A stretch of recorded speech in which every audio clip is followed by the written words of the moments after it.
ഇന്ത്യയിൽ നീറ്റിൻ്റെ national eligibility ടെസ്റ്റിൻ്റെ entrance ടെസ്റ്റിൻ്റെ പരീക്ഷ നടക്കുന്നു. പരീക്ഷയുടെ ചോദ്യപേപ്പർ ലീക്കാവുന്നു.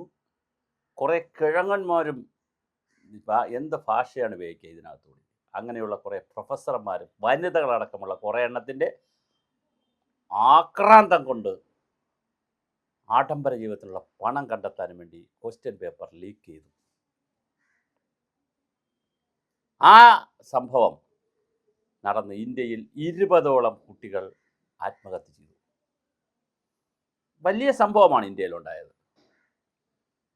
രണ്ടാമത്തെ പരീക്ഷ നടത്തി. ഒന്നാമത്തെ പരീക്ഷ താരതമ്യേന എളുപ്പമായിരുന്ന കുട്ടികൾക്ക് രണ്ടാം പരീക്ഷ പ്രയാസമായിരുന്നു. എന്നാൽ ഒന്നാം പരീക്ഷ പ്രയാസമായിരുന്ന കുറേ കുട്ടികൾക്കുള്ളപ്പോൾ രണ്ടാം പരീക്ഷ എളുപ്പമായിരുന്നിരിക്കാം. പ്രയാസമായിരുന്നത് എളുപ്പമായിരുന്നാൽ സന്തോഷം വരും, സന്തോഷം. പക്ഷേ എളുപ്പമായിരുന്നത് പ്രയാസമായിരുന്നാൽ സങ്കടമാണ് വരിക, ആത്മഹത്യയാണ് ഉണ്ടാവുക. അതാണ് ഇന്ത്യയിൽ സംഭവിച്ചത്. അത് കഴിഞ്ഞ് UGC പരീക്ഷ നടത്തി. അതും ഇതുപോലെ തോന്നിയവാസമായിരുന്നു. AICTE പരീക്ഷ നടത്തി. എല്ലാ പരീക്ഷകളും തോന്നിയവാസങ്ങളായിരുന്നു. മാസങ്ങളോളം കുട്ടികൾ പഠിച്ച് വർഷങ്ങളോളം സ്വപ്നം കണ്ട് ഒരു കുട്ടി എൻട്രൻസ് എഴുതുമ്പോൾ കുഞ്ഞ് ജനിച്ച് 4 ദിവസം കഴിയുമ്പോൾ തന്നെ അമ്മമാരും അച്ഛന്മാരും ഒക്കെ സ്വപ്നം കണ്ടു തുടങ്ങും. തൻ്റെ കുട്ടിയെ ഡോക്ടറാക്കണം, എഞ്ചിനീയർ ആക്കണം, വലിയ പദവികളിലെത്തിക്കണം. കുഞ്ഞ് വളർന്നു വരുമ്പോൾ അതിലൊരുപാട് മോഹങ്ങൾ കുത്തിവെക്കും. വീണ്ടും വീണ്ടും മുതിർന്ന കുട്ടികളാകുമ്പോൾ വലിയ രീതിയിലാണ് മോഹങ്ങൾ കുത്തിവെക്കുന്നത്. അങ്ങനെ വളരെ വലിയ കുട്ടികളായി വന്ന് ഒരുപാട് വർഷത്തെ ഒരുപാട് പേരുടെ സ്വപ്നത്തിൻ്റെ സാഫല്യത്തിന് വേണ്ടിയിട്ടാണ് കുഞ്ഞുങ്ങൾ പരീക്ഷ എഴുതുന്നത്. തോൽക്കുന്നത് തന്നെ അവർക്ക് വലിയ ആഘാതമാണ്. സിവിൽ സർവീസും ഇതുപോലെയാണ്. പലവട്ടം അറ്റംപ്റ്റ് ചെയ്തിട്ട് ജയിക്കുന്നില്ല. കുറേ പേരുടെ കണ്ണുനീരിൻ്റെ ഫലമാണ് കുറച്ച് പേരുടെ സിവിൽ സർവീസ്. ഒരുപാട് കുട്ടികളുടെ കണ്ണുനീരിൻ്റെ ഫലമാണ് കുറച്ച് പേരുടെ ഡോക്ടർമാരും എഞ്ചിനീയർമാരും ഇപ്പോൾ കുറച്ചുകൂടി വ്യത്യാസമാണ്. കാര്യം സീറ്റ് ഒരുപാട് വന്നതോടുകൂടി എഞ്ചിനീയർമാർക്ക് ഇപ്പോൾ വലിയ പ്രശ്നമില്ല, ആർക്കും അഡ്മിഷൻ കിട്ടുന്ന രീതിയിലേക്ക് മാറിയിട്ടുണ്ട്. എന്നാൽ ഡോക്ടർ പരീക്ഷയും സിവിൽ സർവീസും ഒക്കെ ഇപ്പോഴും വലിയ കടുംകട്ടി തന്നെയാണ്. അങ്ങനെ 20 പേർ മരിച്ചിട്ടുള്ള നീറ്റിൻ്റെ ഈ പരീക്ഷ നടന്നപ്പോൾ അതിനെതിരെ അഭിജിത്ത് ദീപ്കെ എന്ന് പറയുന്ന ഒരു ചെറുപ്പക്കാരൻ, അദ്ദേഹം ചെറുപ്പക്കാരനാണെങ്കിലും കുറേ അനുഭവ സമ്പത്തുണ്ട്, ആം ആദ്മി പാർട്ടിയുടെ കമ്മ്യൂണിക്കേഷൻ സ്ട്രാറ്റജിയൊക്കെ വർക്കൗട്ട് ചെയ്തിരുന്ന ആളാണ്. അദ്ദേഹം അമേരിക്കയിൽ ഇരുന്നൊരു പോസ്റ്റ് ഇട്ടു ഇൻസ്റ്റഗ്രാമിൽ. നിമിഷങ്ങൾ കൊണ്ടത് ലക്ഷങ്ങളാണ് അതിനെ ഫോളോ ചെയ്തത്. അത്രമാത്രം വികാരം ഇന്ത്യൻ ജനതയുടെയും ഇന്ത്യയിലെ വിദ്യാർത്ഥികളുടെയും മനസ്സിലുണ്ടായിരുന്നിരിക്കണം. അതുകൊണ്ടാണല്ലോ അതിവേഗം തീ പോലെ ആ വാർത്ത പരന്നത്. അദ്ദേഹം അവിടെ ഇരുന്നുകൊണ്ട് CJP എന്നൊരു പാർട്ടിയുടെ പേരുമിട്ടാണ് ഇത് ചെയ്തത്. Cockroach Janata party.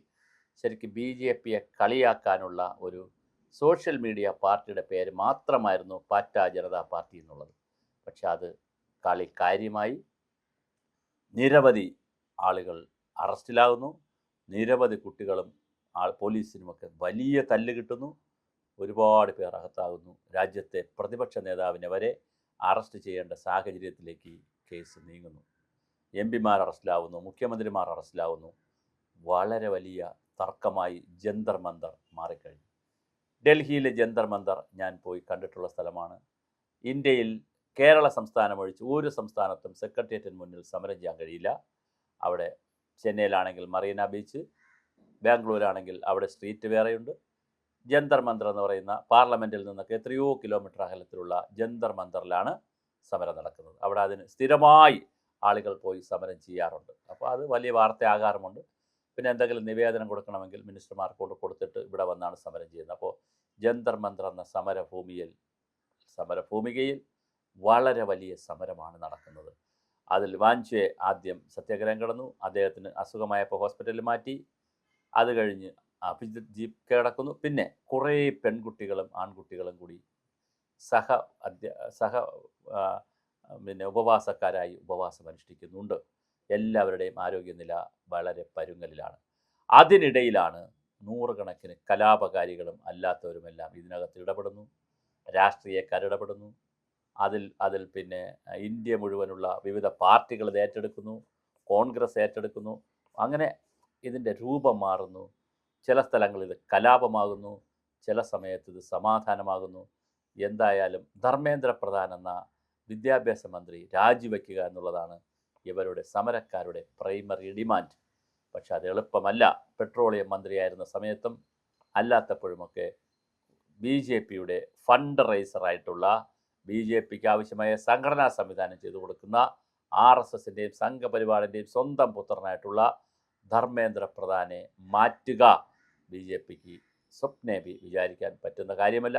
പിന്നെ അവർക്ക് ചെയ്യാൻ പറ്റുന്ന ഒരു കാര്യം, അവർ വേണമെങ്കിൽ ഈ മരിച്ചുപോയ കുട്ടികൾ 20 കുട്ടികൾ മരിച്ചല്ലോ, അവരെ വീടുകളിൽ 1 കോടി രൂപ വെച്ചങ്ങനെ 20 കോടി രൂപ കൊടുക്കുക, അല്ലെങ്കിൽ അവർക്ക് സഹായം കൊടുക്കുക, അവരെ വീട്ടുകാർക്ക് ജോലി കൊടുക്കുക, ഇങ്ങനെയൊക്കെയുള്ള സഹായം ചെയ്യാം. അല്ലെങ്കിൽ ചർച്ച നടത്താമെന്ന് JP നദ്ദയും പ്രധാനമന്ത്രിയുടെ ഓഫീസിൽ ചുമതലയുള്ള മറ്റൊരു മന്ത്രിയായ ജിതേന്ദ്ര സിംഗും പോയി രാഹുൽ ഗാന്ധിയുമായി സംസാരിക്കാൻ തയ്യാറായെങ്കിലും രാഹുൽ ഗാന്ധി ആ ചർച്ച സമ്മതിച്ചില്ല. പാർലമെൻറ്റിലും വലിയ തർക്കമാണ് നടക്കുന്നത്, വലിയ വഴക്കാണ് നടക്കുന്നത്, ഇറങ്ങിപ്പോക്കും കൂട്ടത്തല്ലും വേണ്ട ബഹളമാണ് പാർലമെൻറ്റിൽ നടക്കുന്നത്. എന്തായാലും ഡൽഹി ജന്തർ മന്ദറും ഇന്ദ്രപ്രസ്ഥവും ആടി ഉലയുകയാണ്. ഇതിനേക്കാൾ വലിയ തോതിൽ ആടി ഉലഞ്ഞതാണ് കർഷക സമരം. അവസാനം അത് എങ്ങും എത്താതെ പിരിഞ്ഞുപോയി. അതുപോലെ വലുതായി വന്നൊരു സമരമായിരുന്നു CIA സമരം, അതും എങ്ങും എത്തിയില്ല. കാശ്മീർ സമരം ഇതിനേക്കാൾ ശക്തമായി വന്നതാണ്, അതും എങ്ങും എത്തിയില്ല. മണിപ്പൂരിൽ ഇതിനേക്കാൾ വലിയ കലാപം, ഒരുപാട് ആളുകൾ പരസ്പരം പിന്നെ 2 വിഭാഗക്കാരും തമ്മിൽ, മെയ്ത്തികളും ഹൂത്തികളും തമ്മിൽ വലിയ സംഘർഷം അവിടെ ഉണ്ടായിട്ടും അവസാനം അത് സമാധാനപരമായി തീർന്നു. പക്ഷെ അല്ലാതെ അത് എന്താ പറയുക, മറ്റൊരു തരത്തിലേക്ക് പോയിട്ടില്ല. ഇത് ഇന്നലെ കോൺഗ്രസിൻ്റെ വലിയ സമരമാണ് കണ്ടത്. ഇന്ന് കേരളത്തിൽ KSUവിൻ്റെ ബന്ദാണ്, വിദ്യാഭ്യാസ ബന്ദാണ്. നാളെ DYFI ഇന്ത്യയിൽ നിന്ന് ഡൽഹിയിലേക്കുള്ള യാത്ര വച്ചിരിക്കുകയാണ്. അപ്പോൾ SFIയും DYFIയും AYFും AISFും പിന്നെ മറ്റ് പാർട്ടികളും യൂത്ത് കോൺഗ്രസും KSUവും എല്ലാവരും ഇതുമായി ബന്ധപ്പെട്ട അനുബന്ധ സമരങ്ങളും ഇന്ത്യയിൽ നടത്തുന്നുണ്ട്.